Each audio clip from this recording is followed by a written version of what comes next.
اعوذ باللہ من الشیطان الرجیم بسم اللہ الرحمن الرحیم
الله نحمده ونستعينه ونستغفره ونؤمن به ونتوكل عليه ونعوذ بالله من شرور أنفسنا ومن سيئات أعمالنا من يهد الله فلا مضل له ومن يضلله فلا هادي له ونشهد أن لا إله إلا الله وحده لا شريك له ونشهد أن سيدنا وسندنا محمدا عبده ورسوله صلى الله عليه وعلى آله وأصحابه وذرياته وأهل بيته وبارك وسلم تسليما كثيرا كثيرا أما بعد فأعوذ بالله من الشيطان الرجيم بسم الله الرحمن الرحيم شهر رمضان الذي أنزل فيه القرآن هدى للناس وبينات من الهدى صدق الله العظيم. محترم ناظرین کرام، مکتوب جدید چینل میں آپ کا ہم خیر مقدم کرتے ہیں۔ آپ سب جانتے ہیں کہ مبارک مہینے کی آمد ہے، ہر طرف خوشیوں کی شہنائیاں بج رہی ہیں، ہر طرف خوشیوں کے گیت گائے جا رہے ہیں۔ گویا ہم کو بہت مہینوں سے اس کا انتظار تھا، جو مہینہ اب ہمارے سامنے آنے جا رہا ہے، لیکن یہ مہینہ قرآن مجید کے ساتھ وابستہ ہے، اس کے ساتھ جڑا ہوا ہے، اس کے ساتھ اس کا مضبوط اور گہرا تعلق ہے۔ اگر ہم اس کی عظمت کو اور اس کی اہمیت کو سمجھنا چاہتے ہیں تو قرآن مجید میں اللہ رب العزت نے اس کتاب کی اہمیت کو اجاگر کیا جو رمضان المبارک میں اتاری گئی۔ اللہ نے صاف فرما دیا شہر رمضان الذی انزل فیہ القرآن، کہ یہ وہ مہینہ ہے جس میں قرآن مجید کو اتارا گیا، نازل کیا گیا۔ تو اس سے بات سمجھ میں آتی ہے کہ اس کا تعلق قرآن مجید سے بہت زیادہ ہے۔ تو قرآن مجید کو ہم کیسا سنتے ہیں، کب سنتے ہیں، کتنا سنتے ہیں، اور اس کے ساتھ ہمارا کیسا سلوک ہے، کیا رویہ ہے، اس کی اہمیت کو اجاگر کرنے کے لیے اللہ تعالیٰ نے ہم کو پابند کیا ہے کہ ہم مساجد میں کھڑے ہو کر اللہ کے اس کلام کی پوری صورتوں کو سماعت کریں، جس کو ہم تراویح کہتے ہیں۔ تو تراویح میں مکمل قرآن مجید کا سننا ایک الگ سنت ہے، اور رمضان المبارک میں مستقل پورے مہینے کی تراویح ادا کرنا ایک مستقل سنت ہے۔ دونوں سنتوں پر عمل آوری اور اس پر عمل کرنا ہمارے لیے ضروری ہے۔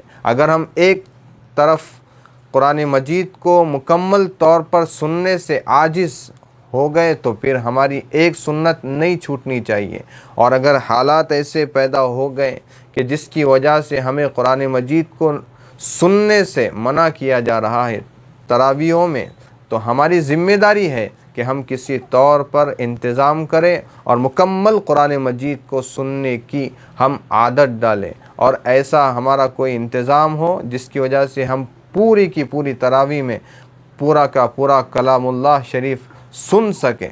اور اس طرح سے پابندیاں پہلی بھی عائد کی جا رہی تھی، ابھی بھی عائد ہو رہی ہیں، آئندہ بھی کی جائیں گی، لیکن ہم کو کسی کی باتوں پہ کان نہیں دھرنا ہے، بلکہ ہم کو اللہ کے کلام کی مکمل طور پر اہمیت کو سمجھنا ہے، اس پہ عمل کرنا ہے۔ اس کے لیے شہر اورنگ آباد میں میٹنگ بھی کی گئی۔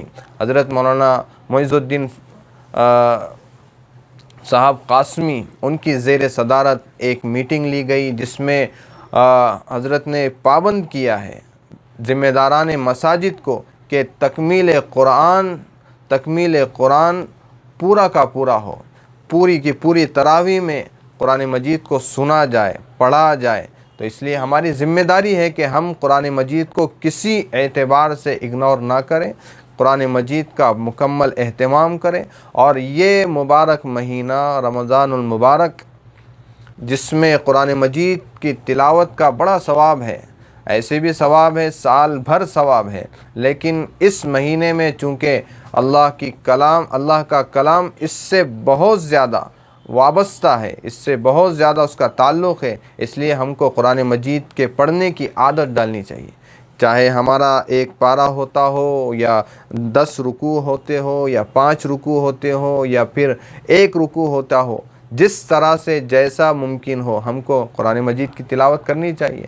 بہت افسوس ہوتا ہے اس بات پر کہ جب قرآن مجید کو اگنور کیا جاتا ہے، نہ اس کی تلاوت کی جاتی ہے، نہ اس کے ترجمے پہ نظر ڈالی جاتی ہے، نہ اس کی تفسیر بیان کی جاتی ہے۔ شاہ محدث دہلوی رحمۃ اللہ علیہ نے لکھا ہے اس قرآن مجید کی آیت کی تفسیر میں کہ اللہ کے نبی صلی اللہ تعالیٰ علیہ وسلم اللہ کے دربار میں شکایت کریں گے، یا ربی قوم اتخذوا هذا القرآن مہجورا۔ اس کی تفسیر میں شاہ صاحب فرماتے ہیں کہ قرآن کو چھوڑنے والا وہ ہے جو پڑھے نہ، وہ ہے جو اس کے ترجمے کو نہ پڑھے، وہ ہے جو اس کی تفسیر کو نہ پڑھے، وہ ہے جو قرآن مجید کے پیغام کو عوام الناس تک نہ پہنچائے۔ گویا پڑھنے والا بھی اگر پڑھتا ہے، ترجمہ پڑھنے والا اس میں ضروری ہے، اگر ترجمہ نہیں پڑھتا ہے تب بھی وہ قرآن مجید کا چھوڑنے والا ہے۔ اگر کوئی ترجمہ پڑھتا ہے، تفسیر نہیں پڑھتا ہے، تب بھی وہ قرآن مجید کا چھوڑنے والا ہے۔ اگر وہ تفسیر پڑھتا ہے اور پھر اللہ کے کلام کے میسج کو اور پیغام کو لوگوں تک نہیں پہنچاتا، وہ بھی اللہ کے کلام کو چھوڑنے والا ہے۔ اس کی بھی شکایت ہونے والی ہے، اس کی بھی پوچھ گچھ ہونے والی ہے، اس کا بھی مواخذہ ہونے والا ہے۔ لہذا ہم کو بہت زیادہ قرآن مجید کو اہمیت دینا ضروری ہے کہ ہم کو اس کلام سے ہدایت ملی ہے۔ اللہ نے فرمایا ہدی للناس کہ یہ لوگوں کے لیے ہدایت ہے۔ کوئی پڑھیں گے تو ہدایت ملے گی، کوئی سمجھے گا تو ہدایت ملے گی، کوئی اللہ کے کلام میں غور و فکر کرے گا تو ہدایت ملے گی۔ وَبَيِّنَاتٍ مِّنَ الْهُدَى، اور ہدایت کے انمول نمونے ہیں، اس میں انمول نشانیاں ہیں، کس طرح سے اللہ تعالیٰ نے قوموں کو ہدایت سے سرفراز کیا، اس میں بتایا گیا ہے۔ کیسی جاہل قوم تھی جس کو اللہ نے کلام مجید کے پڑھنے کے بعد ہدایت سے نوازا ہے، کون سی قوم کیسی جابر اور ظالم تھی، اس کو اللہ تعالیٰ نے کیسے کیفر کردار تک پہنچایا، اس میں بیان کیا گیا ہے۔ ہمارے نبی کریم صلی اللہ تعالیٰ علیہ وسلم کے قلب اطہر پر اس کا نزول ہوا۔ آپ کا زمانہ کس طرح سے جاہلانہ تھا، آپ کے دور کے لوگ کس طرح سے جابر اور ظالم تھے، معمولی باتوں پر سینکڑوں برس اور ہزاروں برس لڑائیاں لڑتے رہتے تھے، لیکن اس قرآن مجید کی برکت سے اللہ تعالیٰ نے ان کے دلوں کے رخ کو موڑ دیا۔ تو کیا آج ہم ہمارے دلوں کے رخ نہیں موڑ سکتے؟ کیا ان کو ہدایت ملی تھی، آج ہم کو ہدایت نہیں مل سکتی؟ کیا ان کا کلام الگ تھا، آج ہمارا کلام الگ ہے؟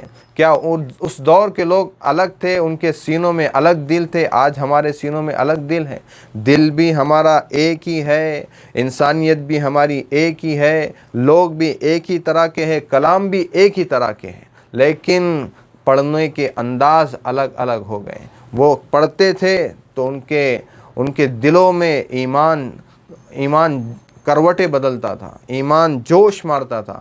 آج ہم پڑھتے ہیں، ہماری غفلت کا یہ عالم کہ ہمیں نہ قرآن مجید کو پڑھتے ہوئے یہ محسوس ہوتا ہے کہ اللہ تعالی ہم سے مخاطب ہے، ہم سے بات کر رہا ہے، بلکہ ہم تو اس طرح سے پڑھتے ہیں گویا ایک فاتحہ خوانی کی کتاب ہے، قرآن خوانی کی کتاب ہے اور ایصال ثواب کی کتاب ہے، بس یہاں تک ہم نے محدود کر دیا ہے۔ یہ دائرہ کار سے نکلنے کی ضرورت ہے اور اس سے آگے بڑھنے کی ضرورت ہے۔ یہ قرآن مجید ہماری اپنی ہدایت کے لیے اللہ تعالیٰ نے لا گائیڈ بک بنایا ہے۔ دنیا میں اللہ تعالیٰ نے اس کتاب کو ہمارے لیے قانونی کتاب قرار دیا ہے کہ اس میں ہر طرح کا قانون اللہ تعالیٰ نے تحریر فرما دیا۔ اللہ تعالیٰ نے بتا دیا کہ تم کو زندگی اس طور پہ گزارنی چاہیے، اس طور پہ تم کو حلال کھانا ہے، اس طور پر حرام سے بچنا ہے، ایسا تم کو کاروبار کرنا ہے، اس طرح سے اللہ تعالیٰ نے سود سے تمہیں بچایا۔ احل اللہ البیع وحرم الربا، اللہ کا فرمان ہے کہ اللہ نے بیع کو، اللہ نے تجارت کو، اللہ نے بزنس کو، اللہ نے کاروبار کو حلال قرار دیا، اور وحرم الربا، اور ربا یعنی سود، انٹرسٹ اور آپ کے 2 نمبر کا پیسہ کس طرح سے آئے، اللہ تعالیٰ نے کس طرح سے اس پہ بریک لگایا ہے، اللہ نے سب کچھ بیان کر دیا قرآن مجید میں۔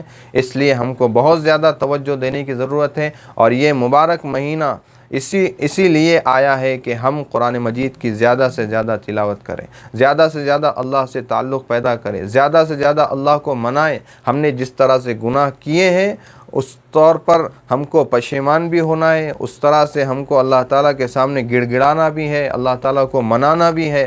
اللہ تعالیٰ مان جاتا ہے۔ اللہ تعالیٰ نے اپنے نبی کی زبانی فرمایا، من صام رمضان ایمانا واحتسابا غفر له ما تقدم من ذنبه۔ یہ حدیث کا کیا کہنا، اللہ کے نبی فرما رہے ہیں، جس نے ایمان اور ثواب کی لالچ کے ساتھ اللہ تعالیٰ سے اپنا معاہدہ کیا، اللہ کے لیے بھوکا پیاسا رہا، روزہ رکھا، تو پھر اس کے پچھلے تمام گناہ معاف کر دیے جاتے ہیں۔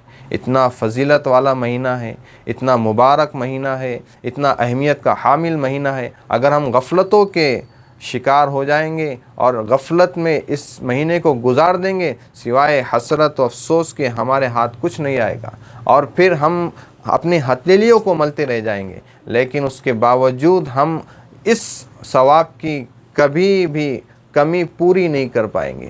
تو بعد میں افسوس کرنے سے بہتر ہے ہم ابھی اس کی اہمیت کو سمجھ کر عمل کرنا شروع کریں۔ اور گزارش یہی ہے کہ جس طرح سے جہاں پر موقع ملتا ہے تراویح میں قرآن مجید سننے کا، ہم سنیں، اور باہر کی باتوں پر زیادہ کار نہ دھریں۔ اپنی مساجد میں احتیاط کے ساتھ اگر ہم انصرام کر سکتے ہیں تو بالکل کریں، پورے مجمع کو لے کر کریں، اور ہر طرح سے کوشش کریں کسی کے دباؤ میں نہ آئے، اور قرآن مجید کی مکمل تلاوت کو سماعت کریں، تراویحوں کا اہتمام کریں، روزوں کا اہتمام کریں، اور رمضان المبارک نیکیوں میں گزاریں۔ اللہ تعالیٰ سے دعا ہے اللہ تعالیٰ ہم سب کو عمل کرنے کی توفیق عطا فرمائے۔ وآخر دعوانا ان الحمد للہ رب العالمین۔